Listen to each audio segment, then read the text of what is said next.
Hello guys, welcome to Upendra math में आपका स्वागत है। मैं शिव शरण लेकर आया हूँ जनरल साइंस।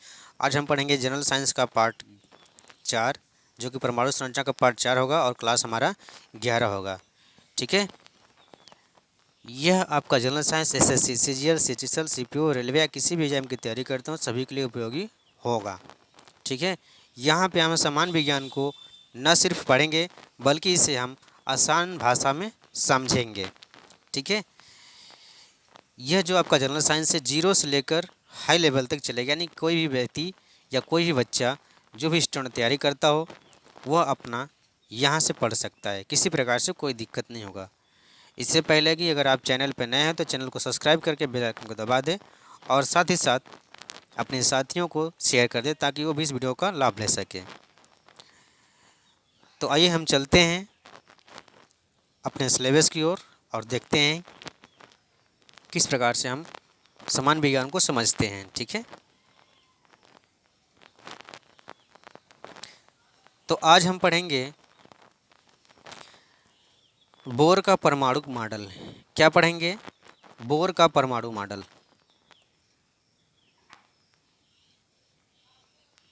बोर का परमाणु मॉडल। बोर के अनुसार उन्होंने बताया था कि इलेक्ट्रॉन केवल कुछ निश्चित कक्षाओं में ही चक्कर लगा सकते हैं। ठीक, बोर ने बताया था कि इलेक्ट्रॉन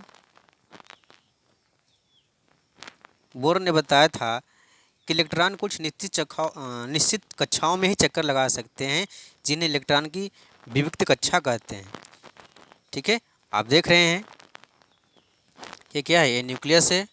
ठीक, उसके बाद एक कक्षा है। ठीक, ये आपका के सेल है, ये आपका एल सेल है, यम सेल है और यन सेल है। ठीक, और उन्होंने दूसरी बात बताई थी कि जब इलेक्ट्रॉन इस विविध कक्षा में चक्कर लगाते हैं तो उनका ऊर्जा विकिरण नहीं होता, यानी बिना ऊर्जा का ह्रास किए ही क्या करते हैं, अपनी कक्षा में घूमते रहते हैं। ठीक है, नील्स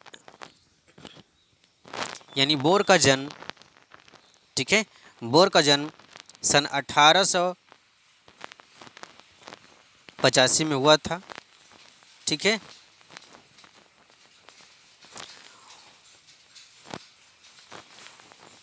उन्होंने 1919 में कोपेनहेगन विश्वविद्यालय में भौतिक शास्त्र का प्रोफेसर के रूप में नियुक्त हुए।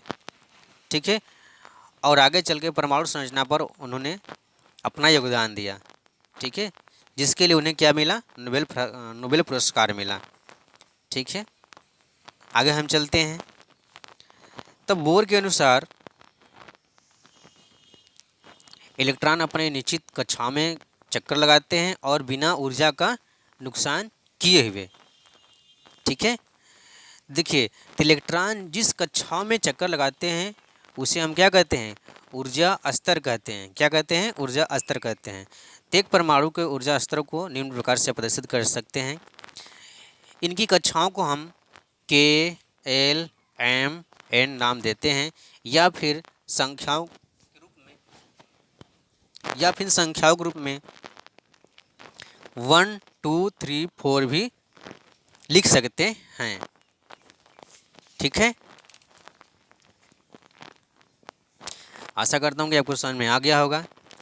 यानी कि बोर के अनुसार अगर एक कक्षा है, ठीक, अगर एक कक्षा है तो उसको हम कैपिटल यन या 1 से प्रदर्शित करेंगे। कक्षा 2 है तो उसको हम कैपिटल यन नहीं, सॉरी, उसको हम के या कैपिटल 1 से। 2 है तो उसको हम एल या कैपिटल 2 से, और 3 है तो उसे हम एम या कैपिटल एम रहेगा, कैपिटल एम या 3 से। उसके बाद 4 है तो उसको हम कैपिटल एन या 4 से प्रदर्शित करते हैं। ठीक, तो आपके परीक्षा के अनुसार आपके एग्ज़ाम में इतना ही पूछेगा। एग्ज़ाम पूछेगा कि दूसरे कक्षक को हम किस लेटर से प्रदर्शित करते हैं। ठीक है, तो याद रखिएगा, दूसरा कक्षक को हम किससे प्रदर्शित करते हैं, यल से। ठीक, तो आगे चलते हैं। देखिए, न्यूट्रॉन के बारे में जानते हैं।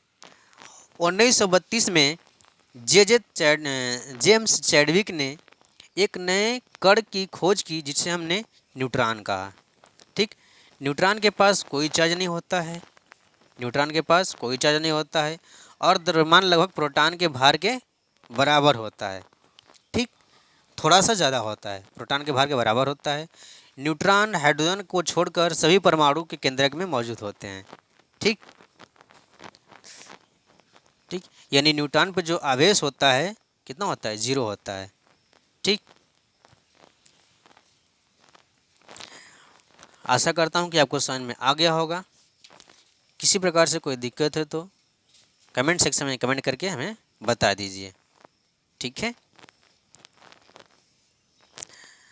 अब देख लेते हैं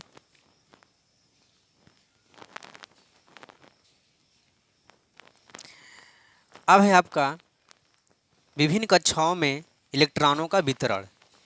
ठीक, यानी कि हम कक्षा में इलेक्ट्रॉन के किस प्रकार से वितरित करेंगे।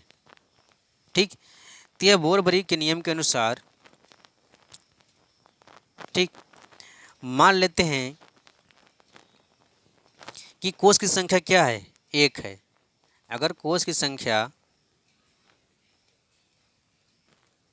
1 है, ठीक, तो हम उसमें इलेक्ट्रॉनों की संख्या किस प्रकार से बढ़ेंगे, 2n² से। n क्या है, n आपकी कोषों की संख्या, तो क्या हो जाएगा 2 गुणे 1² यानी कि आपका 2 हो जाएगा। ठीक, आशा करता हूँ कि समझ में आ गया होगा। अगर कोष की संख्या 2 है, कोष की संख्या क्या है, n बराबर 2, तो क्या हो जाएगा 2n² के हिसाब से 2 गुणे 2 का स्क्वायर कितना हो जाएगा 8, यानी दूसरे कक्षा में 8 इलेक्ट्रॉन भरे जाएंगे। इसी प्रकार से अगर 3 है तो देख रहे हैं 3 है तो आपका 18, 4 है तो 32। ठीक, यानी कि इलेक्ट्रॉनों का कक्षाओं में वितरण 2n² के अनुसार होता है। ठीक, आपसे एग्जाम में पूछता है कि अगर n बराबर 2 हैं, यदि n बराबर 2 है तो कक्षा में इलेक्ट्रॉनों की अधिकतम संख्या होगी, कितना होगी, n बराबर अगर 2 है तो क्या हो जाएगा 2n² से 2 गुणे 2 का स्क्वायर यानी कि आपका हो जाएगा 8। ठीक, आशा करता हूँ कि आपको समझ में आ गया होगा। अगर वीडियो आपको समझ में आ रहा है तो वीडियो को लाइक, शेयर तथा सब्सक्राइब करके बेल आइकन को दबा लें और अपने दोस्तों को शेयर कर दें। ठीक है, तो हम देखते हैं कुछ तत्व का इलेक्ट्रॉनिक विन्यास देख लेते हैं। ठीक है, जैसे कि आपका होता है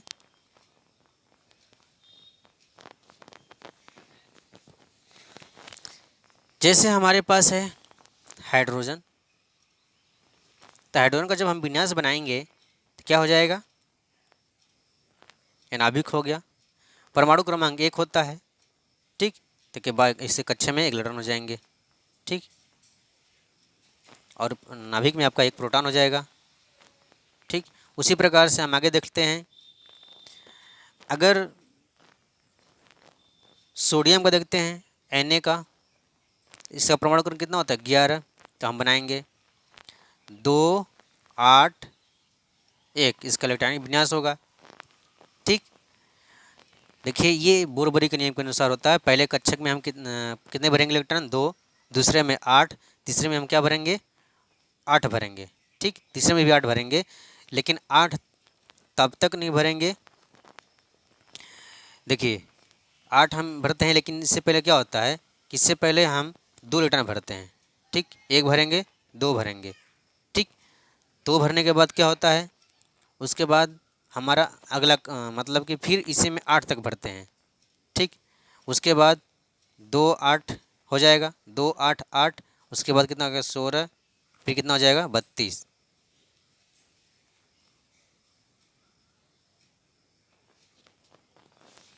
2 8 8 16, उसके बाद 16 16 फिर 32 हो जाएगा।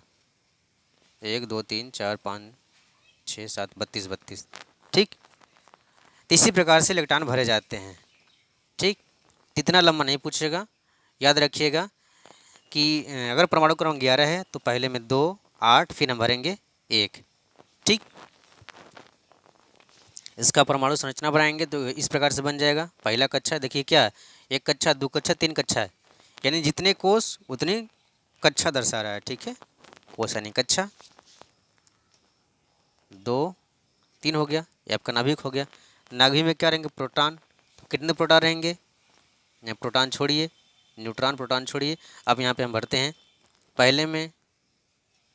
पहले कक्षा में 2 इलेक्ट्रॉन हो जाएगा, फिर 1 2 3 4 5 6 7 8, उसके बाद फिर 1। इस प्रकार से इलेक्ट्रॉनों का वितरण होता है। ठीक है, आशा करता हूँ कि आपको समझ में आ रहा होगा। अगर वीडियो समझ में आ रहा है तो वीडियो को लाइक शेयर तथा सब्सक्राइब करके बेल आइकन को दबा दें। ठीक है,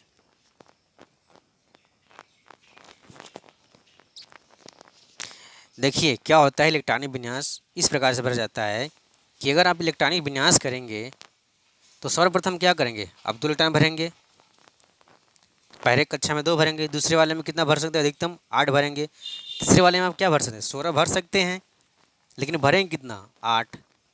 ठीक, अधिकतम 8 भर सकते हैं, क्योंकि 8 माना जाता है कि क्या होता है, वो अस्थायी कक्षा बनाता है। ठीक, 8 भरने के बाद जब अगला इलेक्ट्रॉन भरेंगे, यानी कि 2 8 8 16 2 20 हो गया, जब नहीं 16 2 18 हो गया, जब 19वां इलेक्ट्रॉन भरेंगे तो क्या भरेंगे, अगला कक्षा चालू हो जाएगा, उसमें इलेक्ट्रॉन भरेंगे। ठीक, अब तब तक भरेंगे जब तक यहाँ पे 2 इलेक्ट्रॉन न हो जाएं, तो फिर यहाँ पे क्या करेंगे, हम 2 भर देंगे। जब 20वां भरेंगे तो यहाँ पर हो जाएगा 2। अब उसके बाद यहाँ पे हम 2 से अधिक नहीं भर सकते हैं। अब क्या करेंगे, अब उससे पहले वाले में अब 8 वाले में भरेंगे। ठीक, अब जैसे ही 1 इलेक्ट्रॉन ज़्यादा होगा तो यहाँ पे हम भर देंगे 9, फिर ज़्यादा होगा तो 10। इस प्रकार से इलेक्ट्रॉनिक विन्यास करते हैं। ठीक, याद रखिएगा हम क्या करते हैं, सर्वप्रथम 2 इलेक्ट्रॉन भरेंगे पहले कक्षक में, दूसरे कक्षक में 8 भरेंगे, फिर हम भरेंगे 8। ठीक, जैसे ही हम 3 कक्षा भर दिया, अगला कक्षा हमारा चौथा चालू होगा तो हम भरेंगे 1, 1 के बाद 2 भरेंगे। 2 भरने के बाद हम क्या करेंगे, यहाँ पे रुक जाएंगे। अब हमारा तीसरा कक्षा देखें यहाँ पे खाली है, देख रहे हैं, तब क्या होगा, अब अगला इलेक्ट्रॉन इसमें भरेगा 9 10 11, ऐसे भरते भरते 16 तक भरेगा। 16 भर जाएगा तो फिर यहाँ पे चालू हो जाएगा, फिर यहाँ पे 3 4 5 करते करते 8 तक भर जाएगा। ठीक, इस प्रकार से इलेक्ट्रॉनिक विन्यास भरा जाता है। आशा करता हूँ कि आपको समझ में आ गया होगा। आगे चलते हैं, संयोजकता देख लेते हैं। देखिए संयोजकता तो हमने बता ही चुका है कि किसी भी परमाणु अपने आप को अस्थायी होने के लिए या तो इलेक्ट्रॉनों का दान करे, या तो इलेक्ट्रॉनों को ग्रहण करे, या तो इलेक्ट्रॉनों की साझेदारी करे, वहीं उससे क्या कहलाती है, संयोजकता कहलाती है। ठीक है, अपने आप को अस्थायी होने के लिए इलेक्ट्रॉनों का चाहे ग्रहण चाहे साझा करे या तो स्थानांतर करे, वहीं उससे क्या होती है, संयोजकता कहलाती है। ठीक है, तो इसको हमने बता चुका है, इसको बताने की कोई ज़रूरत नहीं है। आगे चलते हैं, परमाणु क्रमांक। देखिए एक परमाणु के नाभिक में मौजूद प्रोटॉनों की कुल संख्या परमाणु क्रमांक के बराबर होती है, यानी उसे परमाणु क्रमांक के बराबर माना जाता है। और इससे हम क्या करते हैं, कैपिटल जेड से प्रदर्शित करते हैं। जैसे आपका हो गया सोडियम Na, सोडियम का परमाणु क्रमांक कितना होता है, 11। ठीक, तो परमाणु क्रमांक क्या दर्शाता है, प्रोटॉनों की संख्या, यानी P बराबर 11 दर्शा रहा है। ठीक, P बराबर 11 हो गया, तो P बराबर 11 हो गया, और P बराबर क्या होता है, P बराबर ही होता है, तो P बराबर 11 तो इलेक्ट्रॉन भी 11 हो गए। ठीक, यानी किसी भी परमाणु का परमाणु क्रमांक उसमें उपस्थित प्रोटॉनों की संख्या को दर्शाता है। ठीक है, यानी हम परमाणु क्रमांक को प्रोटॉनों की संख्या से प्रदर्शित कर सकते हैं। ठीक, इलेक्ट्रॉनों से नहीं प्रदर्शित कर सकते हैं। ठीक, क्योंकि इलेक्ट्रॉन आप परमाणु से निकाल सकते हैं और डाल सकते हैं, लेकिन प्रोटॉन को नहीं निकाल सकते हैं। इसलिए हम इलेक्ट्रॉनों से किसी भी परमाणु का उसका परमाणु क्रमांक निर्धारित नहीं कर सकते हैं।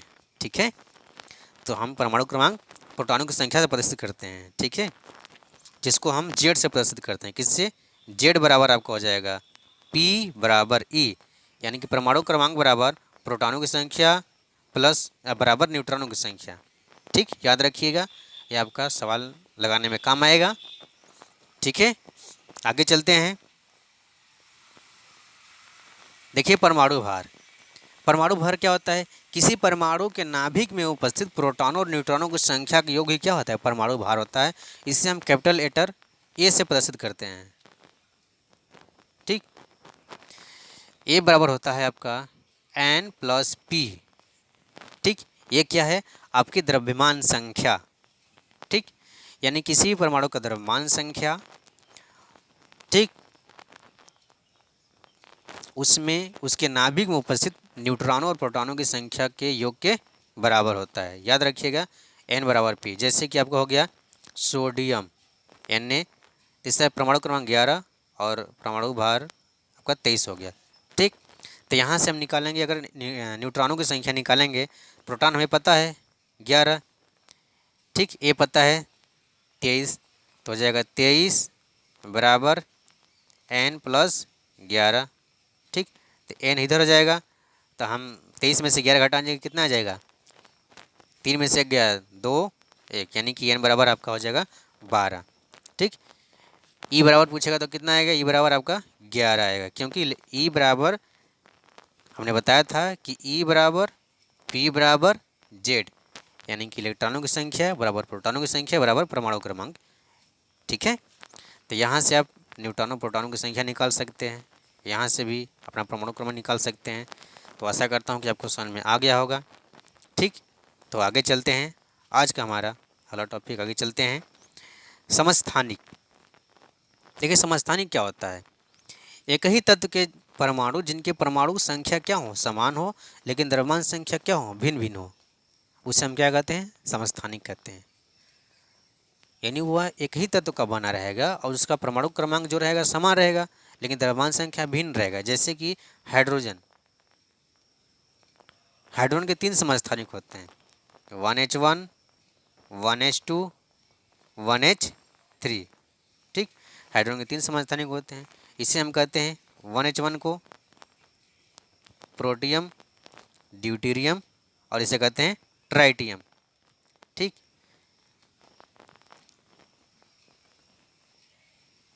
आगे देख लेते हैं। हाइड्रोजन परमाणु के 3 समस्थानिक होते हैं, प्रोटियम, ड्यूटेरियम और ट्राइटियम। ठीक, आगे देख लेते हैं। परमाणु के समस्थानिकों के रासायनिक गुण समान होते हैं, लेकिन उनके भौतिक गुण क्या होते हैं? अलग होते हैं।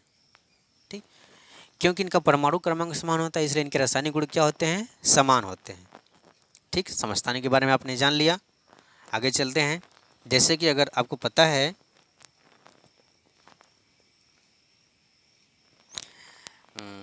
समस्थानिक, उसी प्रकार से आपका होता है कार्बन के समस्थानिक, कार्बन 12 और कार्बन 13, ये क्या है? कार्बन के समस्थानिक है।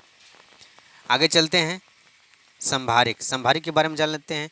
देखिए विभिन्न परमाणुओं वाले जिनका परमाणु संख्या क्या हो? समान हो, पर परमाणु क्रमांक क्या हो? भिन्न भिन्न हो, उसे हम कहते हैं संभारिक। जैसे 20 कैल्शियम 40, ठीक, और 19 पोटेशियम 40, ये क्या है? एक दूसरे के संभारिक हैं। ठीक, उसी प्रकार से आपका है कैल्शियम का परमाणु संख्या 20 और आर्गन का परमाणु संख्या 18। ठीक, आर्गन भी होता है। ठीक, आर्गन और कैल्शियम भी एक दूसरे क्या होते हैं? संभारिक होते हैं। ठीक, आर्गन का होता है 18, इसका होता है 20, परमाणु क्रमांक लगभग लगभग क्या होता है? बराबर होता है। ठीक, तो आशा करता हूँ कि आपको समझ में आ गया होगा। ठीक, तो साथियों आज के लिए इतना ही। आज हमारा चैप्टर कंप्लीट हो गया, कल से हम अगला चैप्टर लेके आएंगे। आज के लिए धन्यवाद। किसी प्रकार से कोई दिक्कत हो तो कमेंट सेक्शन में कमेंट करके बता दीजिए, उसका सलूशन हम करा देंगे।